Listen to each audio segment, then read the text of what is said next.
There is a recurring pattern in modern economic history that has shattered three major national economies within the last century. And in 2025, we are tracing that pattern almost line for line, statistic for statistics, as if we have picked up the same manual that ended in catastrophe every previous time. In 1923, Germany walked this path. Its currency decayed into scrap. People literally pasted banknotes on their walls. A loaf of bread reached 200 billion marks. Employers paid wages twice a day because, by lunchtime, half the purchasing power had already evaporated. Whole lifetimes of saving vanished within weeks. The middle class was erased. In 2008, Zimbabwe ran the same play. They printed a $100 trillion note that could not even cover a bus fare. Annual inflation clocked in at 89.76% with 21 zeros. Prices doubled in roughly 24 hours. The currency did not merely weaken, it died. In 2018, Venezuela repeated the sequence. People lost, on average, 24 pounds because food was unaffordable. Physicians resorted to prostitution to survive. In 5 years, the currency surrendered 99.9% of its value. A nation with the world's largest oil reserves cascaded into comprehensive economic collapse. 3 countries, 3 complete currency failures, all following the same steps. And here is what should alarm you. Since 2020, the United States, alongside other major central banks, has created more new money than those 3 nations combined before their collapses. We are not only following the pattern, we have accelerated it. This is the account of how nations destroy their currencies, why officials always insist our case is different, and why the arithmetic says we are next in line. Before we map the sequence, we need a concrete sense of hyperinflation, not a textbook definition, but the street-level reality when money dies. Formally, hyperinflation means price growth exceeding 50% per month. That is a doubling every 30 days. Once it takes hold, it does not remain there, it accelerates. In the worst phases, prices double daily, then hourly. Picture it. You start work on Monday.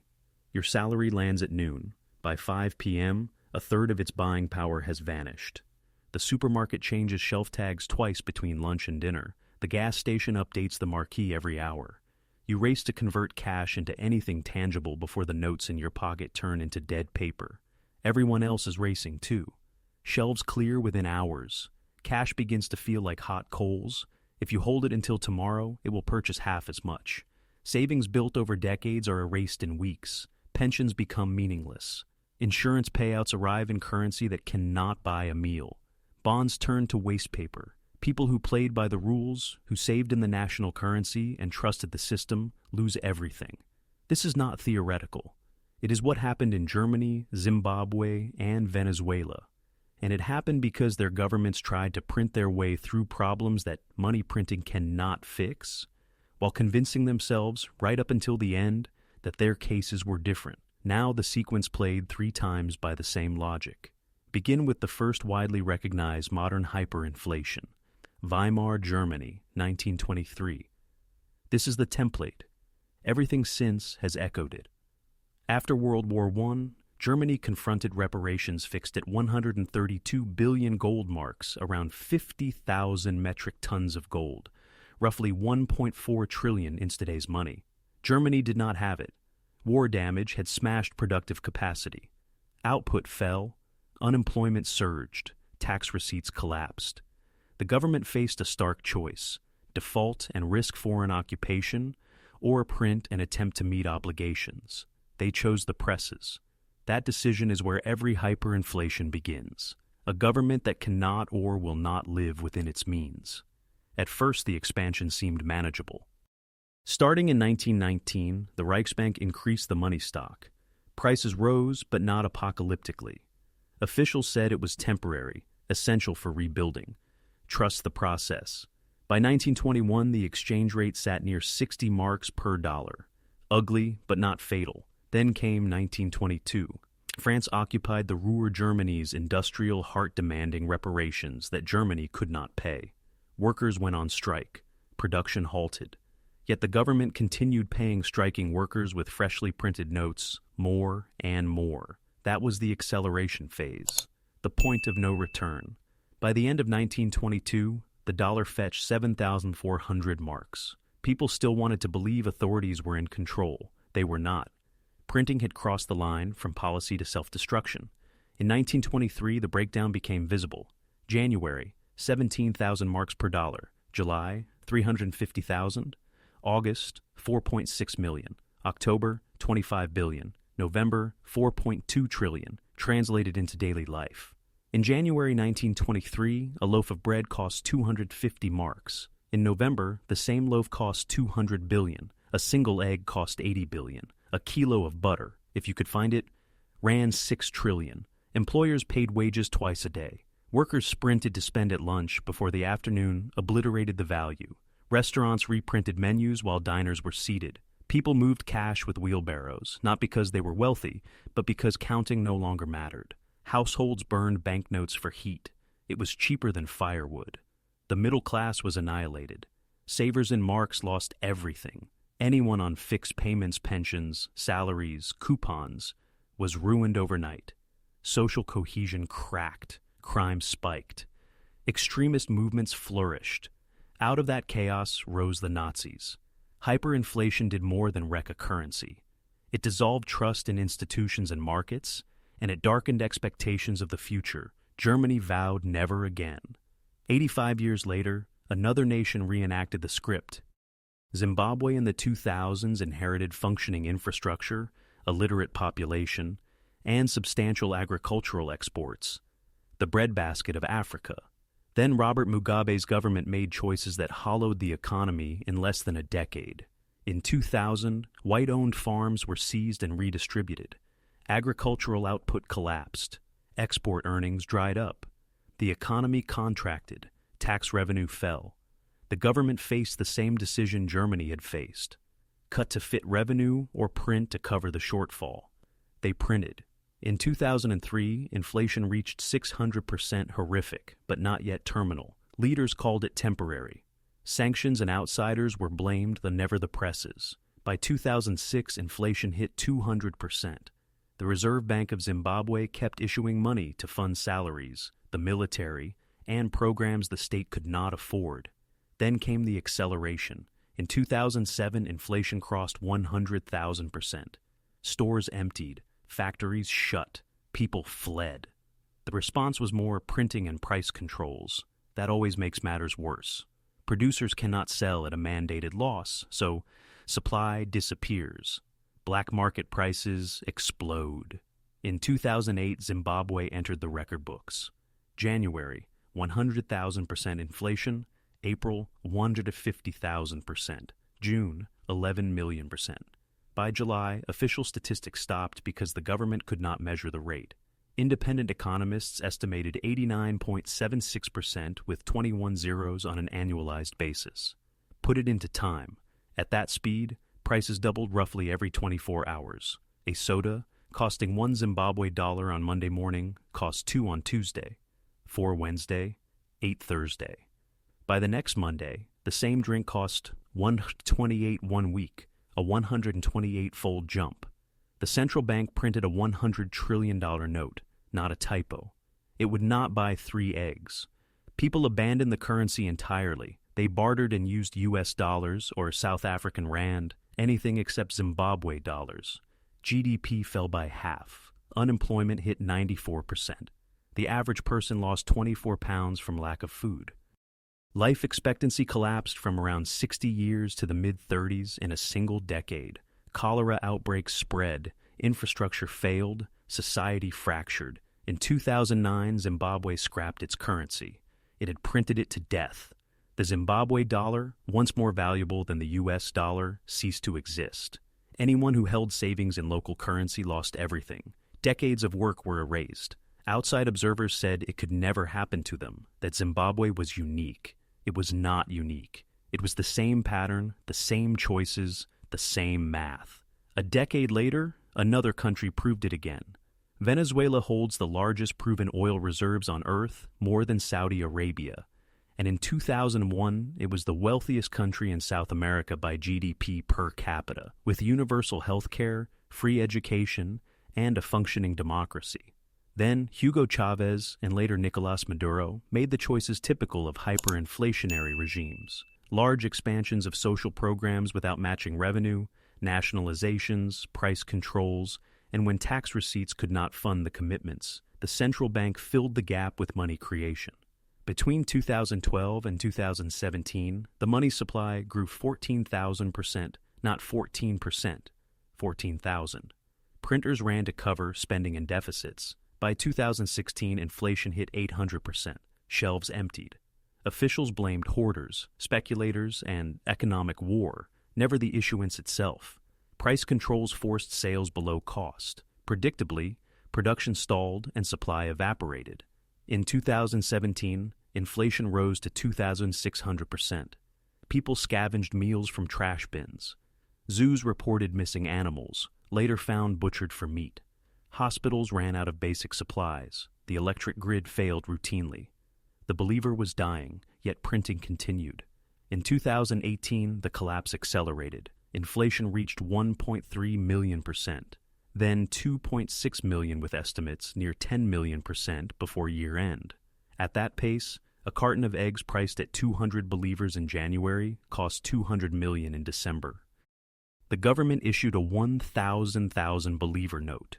Within months, it would not buy a cup of coffee. In 2018, they lopped 5 zeros and introduced the sovereign bolivar. It failed immediately. In 2021, they removed 6 more zeros. That failed too. By 2019, more than 5 million Venezuelans had fled, about 7% of the population. Those who remained lost an average of 24 pounds through malnutrition. Doctors, teachers, and engineers left their professions. Some turned to prostitution because it paid more. Many emigrated.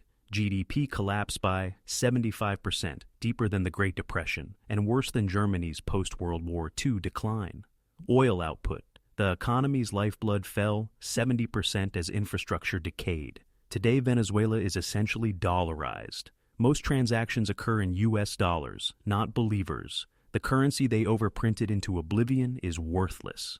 And anyone who trusted the government, who banked savings in believeries and waited for stabilization, lost everything. 3 cases: Weimar Germany, Zimbabwe, Venezuela, different places, eras, and politics. Same pattern, same decisions, same math. And now, the largest economies are making the same choices. Break the sequence down, and the present becomes legible. The mechanics are not mysterious. A real shock hammers output and revenues. Deficits widen. Authorities face a trilemma: spending cuts, higher taxes, or monetary financing. Politics resists cuts. Timing defeats tax hikes. Default threatens power. So, issuance climbs and central banks absorb it. Money growth outruns real production. Expectations adjust. Velocity increases as households and firms shorten their planning horizons. The unit of account bleeds credibility. Indexation and frequent repricing embed yesterday's inflation into tomorrow's contracts. What begins as a price jump becomes a process. As people front-load purchases and firms shrink payment terms, the demand for real balances collapses. Seigniorage briefly fills the gap, then hits a limit as people dump the currency faster than the state can print it. Capital flees duration, term, premia widen, and governments face fiscal dominance. Cap yields and sacrifice the currency, or defend the currency and detonate the budget via interest costs. Each temporary fixed-price controls, subsidies, directed credit, capital controls, erodes supply, shifts activity into the shadows, and accelerates dollarization or barter. The pattern does not need headlines to advance. It proceeds through incentives, balance sheet math, and eroding trust. The timing is uncertain. The destination is predictable once the loop tightens. Stage 1. The trigger. Each hyperinflation starts with a shock. Germany had reparations. Zimbabwe had agricultural collapse. Venezuela had falling oil revenues paired with heavy state controls. The shock opens a budget hole. Tax intake declines while spending commitments persist or grow. Mechanically, the base of taxable transactions shrinks while nominal obligations, wages, pensions, subsidies, and debt service are sticky or indexed. External accounts worsen. Exports falter. or terms of trade move against you, weakening the currency and pushing up the local price of imports and energy, which further compresses real revenue. Automatic stabilizers switch on just as emergency outlays for security, health, or utilities expand. Collection lags bite. Taxes are assessed on stale prices. By the time cash arrives, its real value is lower. State-owned firms running losses require budget support. Banks with rising non-performing loans need liquidity. The private sector de-risks by cutting inventories and investment, which lowers future output and the tax base again. Bond buyers demand higher yields or shorter maturities precisely when gross financing needs spike. Commitments are immediate. Revenue repair is slow. If leaders refuse to reset entitlements, liberalize supply, or restructure obligations, the gap becomes structural, the seedbed for monetization. Stage 2, the choice. The government must decide cut spending, raise taxes, default, or print to bridge the gap. Cuts are politically poisonous. Higher taxes cannot raise cash quickly enough. Default threatens power. So, states print. They always print.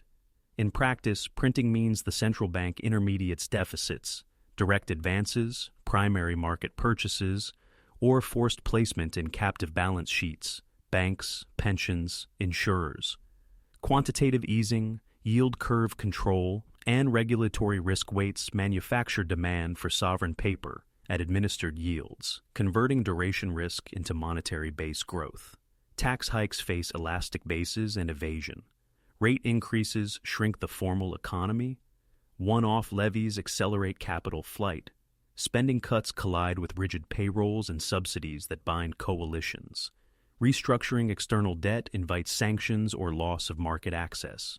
Under fiscal dominance, the central bank's reaction function bends to the Treasury's constraint. Rates cannot rise sufficiently to disinflate without exploding interest costs, so monetary financing becomes the path of least immediate pain. To contain symptoms, policymakers add price caps, FX controls, and import licenses, which suppress signals, create shortages, and push trade to parallel markets at truer prices. Each round of financing lifts the money stock relative to available goods. Expectations ratchet higher, and the next budget embeds higher nominal outlays. What is sold as a bridge becomes a road. Stage 3. The justification. Authorities label the measures temporary. A bridge to recovery. New jargon appears. We're different. We have resources. Growth will fix it. Experts nod. Central banks endorse. The narrative leans on phrases like base effects, supply bottlenecks, and one-off shocks, paired with promises to normalize policy once conditions allow. Guidance shifts from dates to data, then to flexible targets. Tolerance bands widen, models downplay money growth and fiscal dominance, redefining inflation as exogenous. Communication reframes monetization as quantitative easing, liquidity backstops, or market functioning, while fiscal outlays become targeted relief. Price caps, subsidies, and tax holidays are sold as temporary cushions, though they entrench expectations and suppress supply. Wage boards, indexation, and automatic COLA clauses are defended as fairness but propagate yesterday's inflation into tomorrow's contracts. Promise balance sheet runoff stalls at the first funding stress.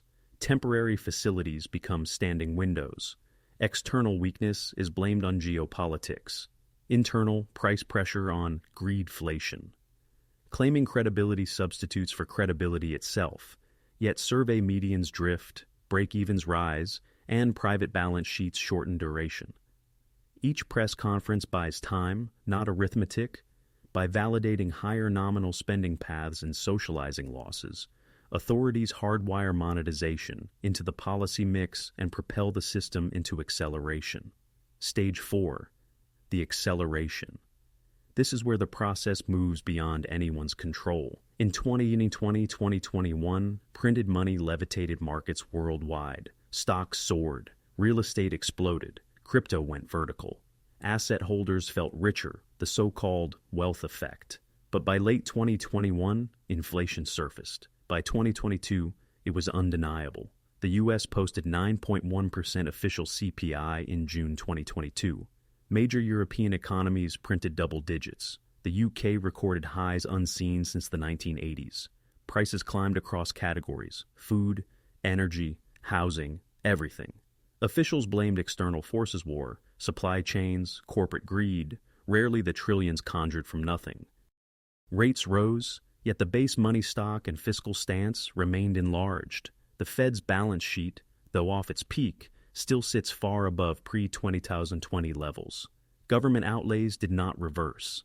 Deficits persisted. Creation continued.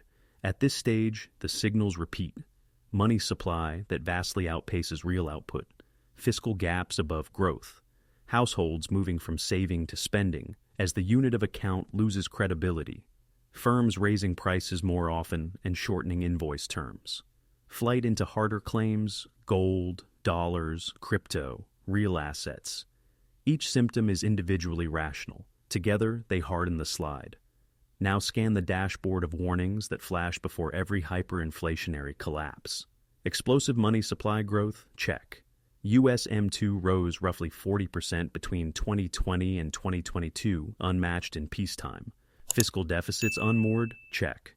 The US ran an estimated $1.8 trillion shortfall in 2024, over 6% of GDP during a nominal recovery. Japan's public debt sits near 264% of GDP. Healthy systems do not look like that. Persistent inflation despite proclamations of control? Check. Official CPI reads 3 to 4%, while outlays for food, shelter, and insurance escalate faster. Shrinkflation, substitutions, and hedonic adjustments mask reality. Asset prices unmoored from fundamentals? Check. Indexes near records while real wages lag, and housing is priced out of reach for entire cohorts. Inequality at extremes reminiscent of the 1920s. Erosion of currency faith? Check. Bitcoin exists precisely because trust in central banks has frayed. Gold prints records. BRICS members explore alternative settlement rails. Foreign central banks trim dollar exposure. Political appetite for permanent spending? Check. Each new problem justifies more outlays and more issuance: climate, infrastructure, defense, social programs. There is always a reason. There is never an end date. Germany expected to stop after reparations. Zimbabwe after land reform stabilized. Venezuela after oil recovered. None stopped. Once presses run, stopping means confronting consequences already baked in, and no leadership volunteers for collapse. The pattern is here. We are following it. The only open variables are speed and severity. 3 times in the last century, major economies trace this route: Weimar Germany, Zimbabwe, Venezuela. Each insisted it was different. Each lost to the math. You cannot print prosperity. You cannot conjure real wealth out of nothing. And you cannot postpone the consequences of monetary expansion indefinitely. The invoice always arrives. Only the date is uncertain. Since 2020, the major economies have created more money than those 3 hyperinflation cases did before their collapses. The Federal Reserve, the European Central Bank, the Bank of Japan, and the People's Bank of China have all run the same playbook that failed 3 times already. We are told this time is different. Better tools, better economists, better models. We can manage it. Those were precisely the assurances in Weimar, in Zimbabwe, and in Venezuela, until the day the currency broke. The comfort rests on models that treat money growth, fiscal stance, and expectations as separable. In practice, they bind. QE swelled public and private balance sheets. Reversing it exposes duration and liquidity fragilities. So, tightening pauses before restoring price stability. Meanwhile, structural deficits persist. Automatic stabilizers expand in downturns, and interest costs compound on a larger base, locking in higher issuance. Governments search for one-off programs, temporary subsidies, price caps, and windfall taxes. Each distorts supply, compresses margins, and invites more transfers financed with new liabilities. Central banks talk independence, yet markets read the constraint. If growth slips or credit cracks, balance sheets re-expand. Foreign reserve managers diversify settlement. Suppliers demand shorter payment terms. Households migrate to harder claims. The script does not require panic. It advances through these choices, each rational alone, disastrous in aggregate. The tools are better, the trade-offs are worse. The playbook has not changed, only the scale. History does not repeat in carbon copy, but it rhymes, and the rhyme is deafening now. We are lodged in the acceleration phase, the exact point where every prior case lost control, where one round of printing demanded the next, where inflation turned exponential and the currency began its death spiral. Perhaps a path out exists. Perhaps modern central banks can unwind roughly $20 trillion of newly created money without major fallout. Perhaps they can thread a needle that has never been threaded before. Perhaps this time truly is different. The pattern argues otherwise. The math argues otherwise. And history, having recorded this process 3 times already, suggests we are about to relearn the same lesson the hard way. When the sequence completes, the only people who will understand what happened and why will be those who recognize the structure in advance. The evidence is already in the historical record. It tells us exactly where to look and what comes next.